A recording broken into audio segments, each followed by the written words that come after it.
नमस्कार, मैं हूँ आपके साथ आंसू तिवारी। आप देख रहे हैं वक्त हो गया है खबरों की खबर का। मई 2019 में केंद्रीय मंत्रिमंडल में एक मंत्रालय के ऑफर को ठुकराने वाली जनता दल यूनाइटेड 2 साल बाद आखिरकार एक ही कैबिनेट बर्थ पर तैयार हो गई है। अब बिहार में इसको लेकर तरह तरह के कयास भी लगाए जा रहे हैं। हर किसी का अपना अपना दावा है।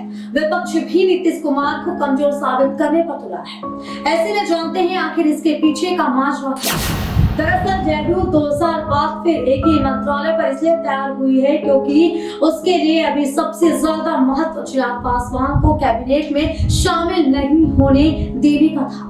भाजपा के सामने चिराग का मामला रखा गया तो भाजपा ने भी इस पर एक बार फिर सांकेतिक भागीदारी का राग अलाप दिया।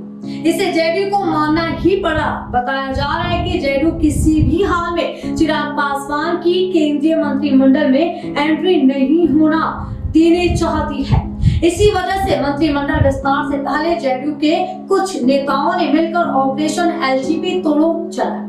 चिराग पासवान को अकेला छोड़कर बाकी 5 सांसदों को अलग करने आ गए। बाद में राजनीतिक तिकड़म करके पशुपति पारस को एलजीपी का राष्ट्रीय अध्यक्ष भी घोषित किया गया। साथ ही लोकसभा में संसदीय दल का नेता भी मनोनीत कर दिया गया। इस सब के पीछे जेडीयू की मंशा सिर्फ यह थी कि केंद्रीय मंत्रिमंडल में चिराग पासवान की एंट्री न होने दिया जाना चाहिए और यही वजह है कि लगातार ये पूरा खेल चल रहा है। वहीं जानकारों का कहना है कि केंद्रीय कैबिनेट में अगर चिराग पासवान मंत्री बन जाते तो बिहार में दलितों का बड़ा चेहरा उभर कर सामने आता। एक नया लीडरशिप उभर सकता था। हो सकता है कि आगे दिवंगत रामविलास पासवान के बाद चिराग ही देश में दलितों की अगुवाई करने वाले के तौर पर माने जाते। चिराग पढ़े लिखे और युवा भी हैं। लालू, नीतीश और सुशील मोदी के बाद की पीढ़ी में चिराग पासवान तेजस्वी यादव से भी आगे निकल सकते थे।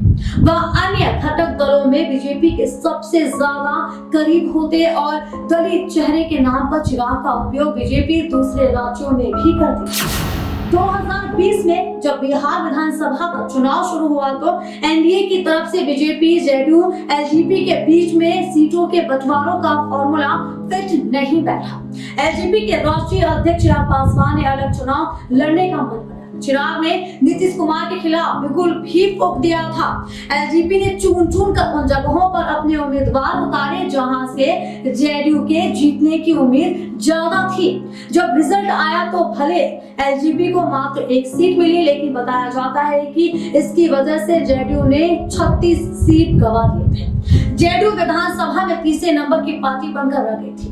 हालांकि एनडीए की तरफ से पहले से ही नीतीश कुमार मुख्यमंत्री के उम्मीदवार थे तो उन्हें मुख्यमंत्री बनाया गया। इस बात का बदला लेने के लिए जेडीयू ने बाद में एलजेपी के एकमात्र विधायक को अपने दल में शामिल करवा लिया और आगे चलकर लोकसभा में भी एलजेपी को तोड़ दिया। चिराग पासवान को अलग थलग करके उनके चाचा को राष्ट्रीय अध्यक्ष घोषित कराकर उन्हें संसदीय दल का नेता भी करार दे दिया गया था। अब चिराग पासवान के चाचा पशुपति पारस केंद्र में मंत्री भी बन चुके हैं। जो जेडीयू केंद्रीय मंत्रिमंडल में अपनी जीत की वजह से शामिल नहीं होती, उसने अचानक अपना मन क्यों बदल लिया? यह अहम सवाल है। वजह यह है कि जेडीयू ने बीजेपी से 2 कैबिनेट और 2 राज्य मंत्री को मांगे थे। वहीं जेडीयू का यह भी दबाव था कि चिराग पासवान को केंद्रीय मंत्रिमंडल में शामिल नहीं कराया जाए। इसके बाद बीजेपी ने अपना पुराना दांव चला। जेडीयू की दूसरी शर्त को बीजेपी ने मान लिया। बदले में जेडीयू को एक कैबिनेट बर्थ देने का ऑफर किया गया। मजबूरन जेडीयू को मानना पड़ा। इसका परिणाम यह हुआ कि पशुपति पारस भी केंद्र में मंत्री बन गए। 2019 में जब केंद्र में दूसरी बार एनडीए की सरकार बनी तो उसमें जेडीयू भी सहयोगी दल के रूप में थी।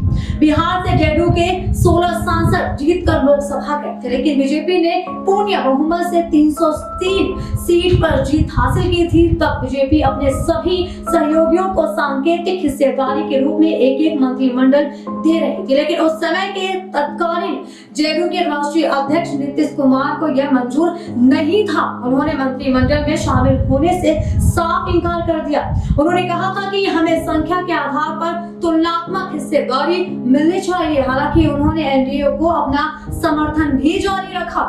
पटना आकर उन्होंने कहा कि इस विषय पर वह आगे बात नहीं करेंगे। तो कह सकते हैं कि इस समय जिस तरह से सभी पार्टियों में कहीं ना कहीं अपनी ही राजनीतिक पार्टियों को लेकर घमासान मचा हुआ है। देखना होगा कि आखिरकार ये पार्टी देश के भविष्य के लिए कितना फैसला कर। तो ये थे मेरी अच्छी खास खबरों के लिए बनी रही खबरों की खबर में। तब तक नमस्कार।